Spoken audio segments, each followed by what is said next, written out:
राधानगरीतील होळी रंगबिरंगी सोंगामधून सामाजिक ऐक्य आणि लोककलेचा उत्सव. राधानगरी तालुक्यातील राधानगरी, पिरळ आणि कुडुत्री गावामध्ये होळीचा उत्सव केवळ रंगांचा आणि आनंदाचा नव्हे, तर सामाजिक ऐक्य, लोककलेचा जतन आणि सामुदायिक उपक्रमांसाठी एक महत्त्वाचं माध्यम म्हणून साजरा केला जातो.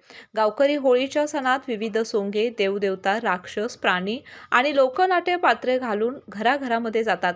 रंगबिरंगी वेशभूषा, मुखवटे आणि अंगावर रंग लावून ते गाणी म्हणतात आणि विनोदी अभिनय देखील करतात. या सोंगामधून पैसे आणि धान्य गोळा केले जाते, जे गावातील सार्वजनिक कामे, देवस्थान आणि सामुदायिक उपक्रमांसाठी वापरले जातात.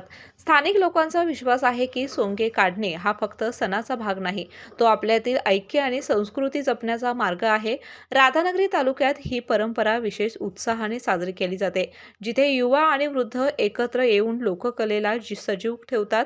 राधानगरीतील ही प्रथा दाखवते की पारंपरिक सण फक्त आनंदासाठी नसतात, तर समाजात ऐक्य निर्माण करण्याचे, सांस्कृतिक वारसा जतन करण्याचे आणि समुदायातील सहभाग वाढवण्याचे माध्यम देखील असतात. केके न्यूजसाठी राधानगरीहून मिलिंद कांबळे.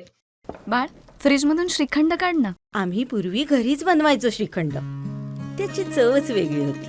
आता काय सगळं रेडीमेड.